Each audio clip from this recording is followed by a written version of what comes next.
रमजान मुबारक के महीने में सिलाई करने वाली औरत ऐसा क्या गुनाह करती थी कि उस पर अल्लाह का सख्त अजाब आया।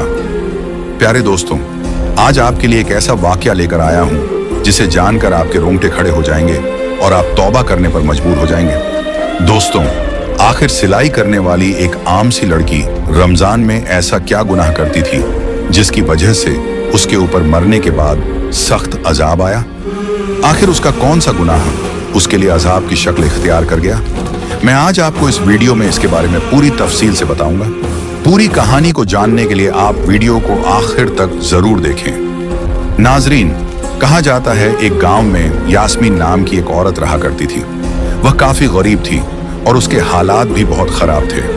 उसके 3 बच्चे थे जिनकी परवरिश वह अच्छे तरीके से करना चाहती थी और अपने बच्चों को हर सहूलियत देना चाहती थी, लेकिन उसके हालात उसे इन बातों की इजाजत नहीं देते थे। उसकी बहुत कम उम्र में शादी हो गई थी। उसका शौहर एक मामूली मुलाजमत करता था जिसकी बदौलत उनके घर में गरीबी ने डेरा डाल रखा था। यास्मीन अक्सर अपने शौहर से कहा करती कि आप कहीं और नौकरी ढूंढें या फिर कोई कारोबार करें, क्योंकि इस तरह हमारे घर के हालात कभी बेहतर नहीं होंगे। हम यूं ही गरीबी में एड़ियां रगड़ कर मर जाएंगे। लेकिन उसका शौहर इतना पढ़ा लिखा नहीं था और फिर नौकरी के मौके भी कम थे। यही वजह थी कि वह अपनी बीवी से कहता कि मैं बहुत कोशिश करता हूँ लेकिन कहीं और काम नहीं मिल रहा। मैं कैसे काम ढूंढूं, कहाँ ढूंढूं? वह बेबसी से अपना सर थाम कर रह जाता, जबकि यास्मीन उससे झगड़ा करती और कहती कि हमारे बच्चे होने वाले हैं, हम कब तक यूं गरीबी वाली जिंदगी जीते रहेंगे। लेकिन यास्मीन का शौहर उसकी एक नहीं सुनता था। घरेलू झगड़ों से वह तंग आने लगा था। तभी यास्मीन के घर जब पहली बेटी ने जन्म लिया तो यास्मीन का दिल उसके साथ बहल गया और वह मोहब्बत से उसके साथ वक्त बिताने लगी। लेकिन जैसे ही बच्ची थोड़ी बड़ी हुई, उसकी जरूरतों ने यास्मीन को फिर से अपने शौहर के सामने लाकर खड़ा कर दिया। वह कहने लगी कि अब तो हमारी बच्ची भी हो गई है, आप बहुत मुश्किल से मेरी जरूरतों को पूरा करते हैं, लेकिन अब बच्ची की जरूरतें कैसे पूरी करेंगे? आप कोई और काम ढूंढ क्यों नहीं लेते? यास्मीन का शौहर झुंझला जाता और गुस्से में आकर कहता कि मैं कहां से खर्चे पूरे करूं? तुम अच्छी तरह जानती हो कि मेरी तनख्वाह कितनी है। जो तनख्वाह मिलती है लाकर तुम्हारे हाथ पर रख देता हूं। मैं किस तरह तुम्हारे इन एक्स्ट्रा खर्चों के लिए रकम लाऊं? ना तो मैं कहीं डाका डाल सकता हूं और ना ही चोरी कर सकता हूं, इसलिए जो मिल रहा है उसी पर सब्र शुक्र करो। यास्मीन का शौहर तंग आकर अपनी बीवी से कहकर दूसरे कमरे में जाकर सो जाता, जबकि वह सारी रात कुड़ती रहती, रोती रहती। इन्हीं हालात में यास्मीन का दूसरा बच्चा होने वाला हो गया और अब फिर से उसे इसी बात की परेशानी थी कि वह सारे खर्चे किस तरह पूरे करेगी। परेशानी और टेंशन लेकर उसकी सेहत खराब हो रही थी और वह हाई ब्लड प्रेशर की मरीज बन रही थी। बहुत मुश्किल से उसके यहाँ बेटे की विलादत हुई। डॉक्टर ने तो जैसे उसे जवाब ही दे दिया था, क्योंकि उसका ब्लड प्रेशर बहुत हाई रहता था। लेकिन शुक्र है कि यास्मीन और बच्चे की सेहत ठीक रही थी। कुछ अरसे तक ऐसे ही गुजर गया। यास्मीन अपने दोनों बच्चों के साथ मशरूफ हो गई। बड़ी बेटी अब 3 बरस की होने वाली थी और बेटा 6 महीने का हो गया था। अब फिर से यास्मीन को इस बात का ख्याल सताने लगा कि बेटी को स्कूल में दाखिल करवाना है और इसके लिए यास्मीन को फिर से अच्छी खासी रकम की जरूरत थी। वह फिर से अपने शौहर के सामने हाथ फैलाकर खड़ी हो गई और उससे रकम का तकाजा करने लगी, जबकि उसका शौहर कहने लगा कि मैं कोशिश करूंगा कि तुम्हें कुछ ज्यादा पैसे दे दूं, लेकिन तुम जानती हो कि आजकल के रोजगार के क्या हालात हैं। अगर मैंने अपने मालिक से ज्यादा पैसों का तकाजा किया तो कहीं यह ना हो कि वह मुझे काम से ही निकाल दे, और मैं अगर काम से फारिग हो गया तो घर का खर्च चलाना भी मुश्किल हो जाएगा।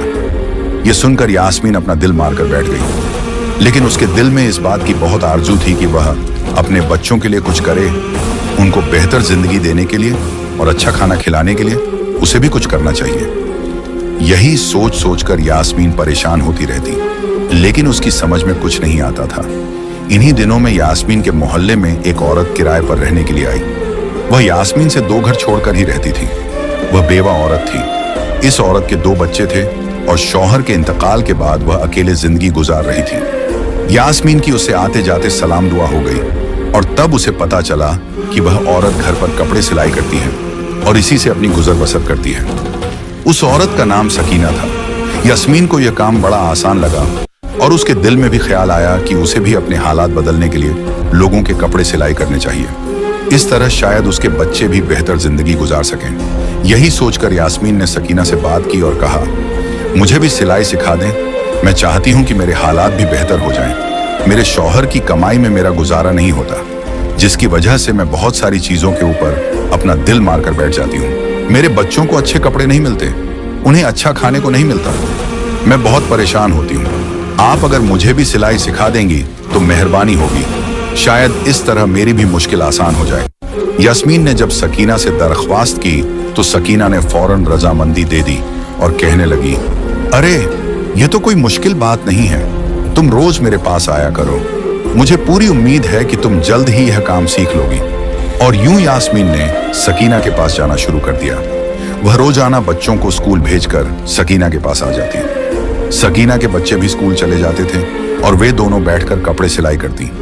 यास्मीन धीरे धीरे काम सीख रही थी और फिर बहुत जल्द उसके काम में बढ़ोतरी आती गई। अब तो वह सकीना की मदद के बिना भी सूट सिलने लगी थी। जिस दिन उसने पहली बार एक सूट सिलाई किया, उस दिन वह बेहद खुश हुई और खुशी खुशी उसने अपने शौहर को भी इस बारे में बताया। लेकिन उसके शौहर ने यह बात सुनकर कोई खास खुशी का इजहार नहीं किया, बल्कि कहने लगा, अरे ये सूट सिलकर तुम कितने पैसे कमा लोगी? मुश्किल से तुम्हें चंद रुपए मिलेंगे। तुम जानती तो हो कि यहाँ के हालात कैसे हैं। हमारे जैसे ही लोग यहाँ पर रहते हैं जो सिलाई के नाम पर तुम्हें चंद रुपए ही देंगे। यास्मीन के शौहर ने उसका दिल तोड़ दिया, जिससे वह चुप की चुप रह गई। लेकिन उसने सोच लिया था कि एक बार हिम्मत करके अपने हालात को बदलने की कोशिश जरूर करेगी। यही सोचकर उसने अब घर में बाकायदा कपड़े सिलाई करने शुरू कर दिए। शुरुआत में उसे बहुत कम काम मिलता था, लेकिन फिर धीरे धीरे जैसे जैसे उसके काम में सफाई और नफासत आती गई, वैसे वैसे उसे ज्यादा काम मिलने लगा। अब तो यास्मीन बेहद मसरूफ रहने लगी थी। वह कपड़े सिलाई करती और अक्सर घर के कामों और बच्चों को नजरअंदाज करने लगी थी।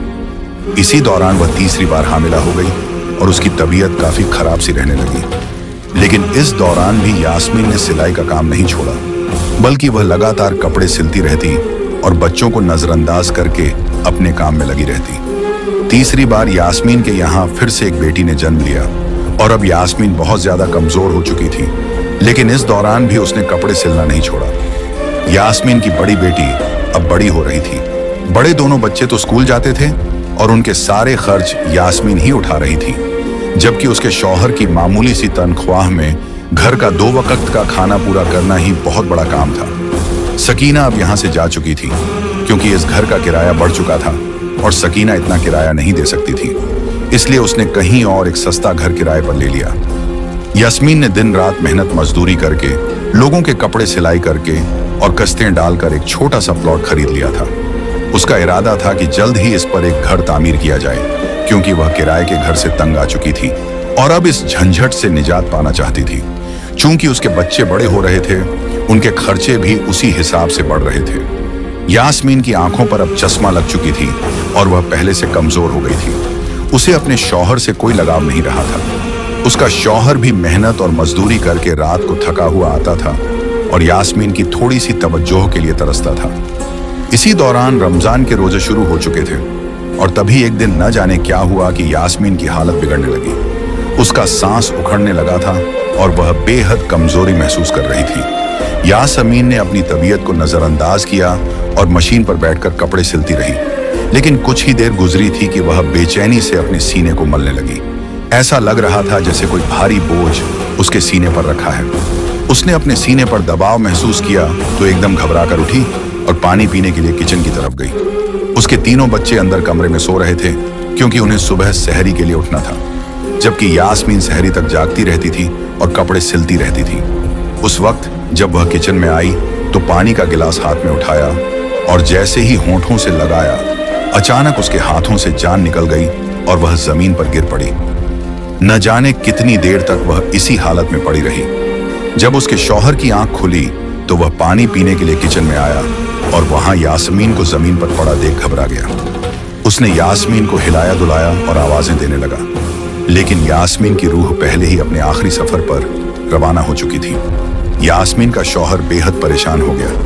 वह सोच भी नहीं सकता था कि यास्मीन अचानक उसे छोड़कर चली जाएगी। उसने दीवानों की तरह उसे आवाजें दी, लेकिन सब बेकार रहा। यास्मीन मर चुकी थी और इस वक्त मरी हुई हालत में किचन में गिरी हुई थी। उसके शौहर ने बहुत मुश्किल से उसे उठाकर चारपाई पर लिटाया। बाप की चीख पुकार सुनकर उसके तीनों बच्चे भी जाग गए थे।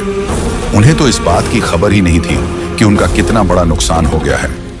उनकी माँ इस दुनिया से रुखसत हो चुकी थी, लेकिन वे इस सच्चाई से अनजान थे। जब उन्होंने अपनी माँ को मरा हुआ देखा तो तीनों रोने लगे, तड़पने लगे। माँ को याद करके उनके आंसू बहने लगे। चीख पुकार की आवाज सुनकर मोहल्ले वाले भी जाग चुके थे और यास्मीन के घर आकर मामले की जानकारी लेने लगे। जब उन्हें पता चला कि यास्मीन मर चुकी है तो हर कोई हैरानी और सदमे में था। यास्मीन का यूं अचानक चले जाना किसी के लिए भी यकीन के काबिल नहीं था। हैरानी हद से ज्यादा थी। यास्मीन के अजीज रिश्तेदारों को खबर दी जा चुकी थी। कुछ ही घंटों में सब लोग जमा हो गए थे। यास्मीन के जनाजे का ऐलान जोहर की नमाज के साथ किया गया था। घर मेहमानों से भर चुका था। मोहल्ले वाले भी यहीं मौजूद थे और यास्मीन की तारीफों में मशगूल थे। हर कोई उसकी अच्छाइयों को याद कर रहा था। अरे, यास्मीन तो इतनी अच्छी थी कि उसने कभी अपने हालात की तंगी का रोना नहीं रोया। वह मेहनत मजदूरी करके अपने शौहर का बराबर साथ दे रही थी। दिन रात सिलाई करती और पैसा जोड़ती थी। वहां मौजूद हर औरत की जुबान पर इसी तरह के अल्फाज थे। हर कोई यास्मीन को अपने अपने लफ्जों में याद कर रहा था। उसके तीनों बच्चे इस वक्त सहमे हुए थे और जैसे उन्हें अपनी माँ की मौत का यकीन ही नहीं हो रहा था। यास्मीन का शौहर भी गहरे सदमे में था। मोहल्ले के कुछ लोग उसके साथ हमदर्दी जता रहे थे। वह सिर झुकाए बैठा था और अपनी गुजरी हुई जिंदगी के बारे में सोच रहा था। तभी यास्मीन को गस्ल देने के लिए एक औरत आ चुकी थी और उसे गस्ल दिया जा रहा था। गस्ल देने के कुछ देर बाद सबको यास्मीन का आखिरी दीदार करवाया गया। उस वक्त यास्मीन के चेहरे पर बड़ी मासूमियत थी। ऐसा लग रहा था जैसे वह सो रही हो। कहीं से भी ऐसा नहीं लग रहा था कि उसकी रूह उसके जिस्म से जुदा हो चुकी है। तभी जनाजे को उठाने का वक्त हो गया। 4 लोग उसे उठाने के लिए आगे बढ़े, जिनमें यास्मीन का शौहर भी शामिल था। लेकिन जैसे ही उन्होंने जनाजा उठाने की कोशिश की, वे हैरान रह गए। जनाजा बहुत भारी हो चुका था। ऐसा लग रहा था जैसे हजारों मन वजन इस चारपाई पर रखा हो। चारों लोगों ने एक दूसरे की तरफ हैरत से देखा, क्योंकि जनाजा अपनी जगह से हिला तक नहीं था। उन्होंने दोबारा एक दूसरे को इशारा किया और फिर से कलमा-ए शहादत पढ़ते हुए चारपाई उठाने की कोशिश की, लेकिन फिर वही हुआ। चारपाई अपनी जगह से हिली तक नहीं, बल्कि ऐसा लग रहा था जैसे बहुत से लोग मिलकर भी इसे नहीं उठा पाएंगे। यास्मीन के शौहर ने बाहर से 2-3 और लड़कों को बुलाया और उनसे मदद करने को कहा। वे लड़के भी आकर जनाजा उठाने लगे, लेकिन अब की बार फिर से वही मामला सामने आया। यास्मीन की मैयत हिल भी नहीं रही थी, बल्कि अब तो ऐसा महसूस हो रहा था जैसे यह मनोवजन की हो गई हो। अब मामला संगीन हो चुका था। वहां मौजूद औरतें आपस में बातें करने लगी। अरे, मैयत इतनी भारी क्यों हो गई? क्या यास्मीन इतनी गुनहगार थी कि उसके गुनाहों का बोझ उसकी मैयत में शामिल हो गया? अब मैयत कैसे उठेगी? हर कोई अपने अपने अंदाज में तजुर्बा कर रहा था। यास्मीन का शौहर भी बेहद परेशान था। वह चाहता था कि लोग इस तरह की बातें न करें। उसने सबको चुप कराने की कोशिश की, लेकिन वहां मौजूद औरतों की जुबान रुक नहीं रही थी। सबके चेहरों पर परेशानी थी, क्योंकि किसी को समझ नहीं आ रहा था कि अब मैयत को दफनाने के लिए कैसे ले जाया जाए। तभी मजमे में से एक बुजुर्ग अल्लाह वाला शख्स आगे आया। उसने हालात के बारे में पूछा तो यास्मीन के शौहर ने उसे सारी कहानी बताई। ये सुनकर बुजुर्ग कहने लगे, यकीनन यास्मीन ने अपनी जिंदगी में कोई ऐसा गुनाह किया है जिसकी वजह से आज यह मामला पेश आ रहा है। जब तक इस मसले को हल नहीं किया जाएगा, तब तक इसकी मैयत नहीं उठेगी। याद करने की कोशिश करो कि यास्मीन अपनी जिंदगी में कौन सा ऐसा काम करती थी जिसकी वजह से यह सब हो रहा है। बुजुर्ग की यह बात सुनकर यास्मीन का शौहर सोच में पड़ गया, लेकिन उसे कुछ समझ नहीं आ रहा था कि आखिर ऐसा कौन सा गुनाह हो सकता है जिस पर यास्मीन की पकड़ हो गई थी। यास्मीन के बच्चे भी एक कोने में सहमे हुए खड़े थे। वे हैरानी से कभी अपने पिता की तरफ देखते और कभी सदमे में माँ की मैयत की तरफ। उन्हें भी इस हालात की कोई समझ नहीं आ रही थी। तभी कुछ देर सोचने के बाद यास्मीन का शौहर कहने लगा, ऐ अल्लाह वाले नेक बुजुर्ग, यास्मीन तो बहुत अच्छी थी, घरेलू मामलों में भी ठीक थी और आजकल वह कपड़े सिलाई करके घर का खर्चा पूरा कर रही थी। उसने मेरा बहुत बोझ बांट लिया था। जिन चीजों को मैं पूरा नहीं कर सकता था, उसने खुद मेहनत करके बच्चों के लिए वे चीजें मुहैया कराना शुरू कर दिया था। वह मेरा घर का आधा बोझ उठा चुकी थी और मुझे कई परेशानियों से बचा चुकी थी। लेकिन उसके अंदर एक बहुत बुरी आदत थी।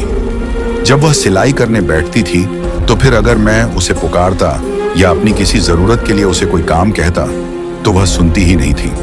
वह अपने काम में इतनी मग्न रहती कि उसे इस बात की परवाह ही नहीं होती थी कि शायद उसके शौहर को उससे कोई काम हो सकता है या उसे किसी चीज की जरूरत हो सकती है। वह अपने काम में लगी रहती और अक्सर मुझे भुला देती थी। जब से उसने सिलाई का काम ज्यादा पकड़ लिया था, वह मेरे करीब बैठती ही नहीं थी। वह मेरे हक अदा नहीं करती थी, बल्कि अपनी सिलाई को तरजीह देती थी। हमें न जाने कितना अरसा हो गया है कि हमने एक दूसरे से हंसकर बात भी नहीं की। जब मैं घर आता था तो खुद ही अपने लिए खाना निकाल कर खा लेता था और सो जाता था।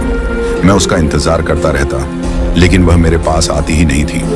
वह अपने काम में इतनी डूबी थी कि उसे यह तक याद नहीं रहता था कि उसका एक शौहर भी है। अब तो बच्चों को भी नजरअंदाज करने लगी थी। बहुत कम वह बच्चों की तरफ ध्यान देती और उनकी बातें सुनती थी। शायद इसी वजह से अल्लाह ताला ने उस पर यह अज़ाब दिया है। बेशक वह अपना काम करती रहती, लेकिन उसे शौहर के हुकूक का ख्याल रखना चाहिए था।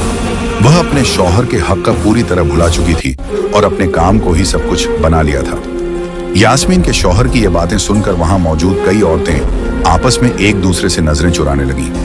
उन्हें इस बात पर यकीन ही नहीं आ रहा था कि यह छोटी सी गलती इतने बड़े अजाब का सबब बन सकती है और फिर अल्लाह इस पर इतना बड़ा अजाब दे सकता है। वे औरतें इस हालात पर दंग रह गईं, जबकि यास्मीन का शौहर यह सब कुछ बताकर जैसे शर्मिंदा सा महसूस कर रहा था। तभी अल्लाह वाले बुजुर्ग आगे बढ़े और यास्मीन के शौहर के कंधे पर हाथ रखकर कहने लगे, बेटा, अब वह इस दुनिया से गुजर चुकी है। उसने जो कुछ भी किया उसे उसकी सजा मिलेगी, लेकिन इस वक्त मामला यह है कि उसकी तदफीन, दफनाने का इंतजाम किया जाए और उसे यहाँ से कब्रिस्तान ले जाया जाए। मैं तुमसे दरख्वास्त करता हूँ कि एक बार अपनी बीवी को माफ कर दो। उसने जो कुछ भी तुम्हारे साथ किया, उसकी सारी गलतियों और खताओं को भुलाकर खुले दिल से उसे माफ कर दो, ताकि उसकी मैयत को यहाँ से ले जाकर उसे दफन किया जा सके। बाकी अल्लाह ताला उसे उस अमल की सजा जरूर देगा जिसकी वजह से उसने तुम्हें नजरअंदाज किया और अपने शौहर को पूरी तरह भूल गई। अल्लाह वाले बुजुर्ग की यह बात सुनकर यास्मीन के शौहर ने कहा, ए मेरे बुजुर्ग, मैं अपनी बीवी को अल्लाह की रजा के लिए माफ करता हूँ। उसने जो कुछ भी मेरे साथ किया, मैंने वह सब भुला दिया। अल्लाह उसे माफ करे और उसकी अगली मंजिलें आसान करे। यह कहकर अल्लाह वाले बुजुर्ग ने मुस्कुराते हुए वहां मौजूद सब मर्दों से कहा, ठीक है, अब आप लोग मैयत को उठाए और कब्रिस्तान की तरफ रवाना हों। पहले तो सब झिझक रहे थे कि न जाने अब भी मैयत उठेगी या नहीं, लेकिन फिर सबने आगे बढ़कर चारपाई को हाथ लगाया तो वह ऐसे उठ गई जैसे फूलों जितनी नाजुक हो। सबने कलमा ए शहादत पढ़ते हुए कब्रिस्तान की तरफ कूच किया, जबकि पीछे औरतें आपस में शर्मिंदा सी एक दूसरे से नजरें चुराती हुई अपने अपने घरों को लौट गईं। प्यारे दोस्तों, ये आज का वाकया आपके सामने वीडियो की शक्ल में पेश किया गया है। यकीनन यह सब कामोज वाकया सुनकर आपके भी रोंगटे खड़े हो गए होंगे और आपने भी बेइख्तियार अल्लाह से अपने गुनाहों की माफी मांगी होगी। इस वाकये से आपने जरूर कोई ना कोई सबक सीखा होगा। मजीद ऐसे ही सबक आमोज वाकयात के लिए हम फिर हाजिर होंगे। तब तक के लिए अपना ख्याल रखें। अल्लाह हाफिज।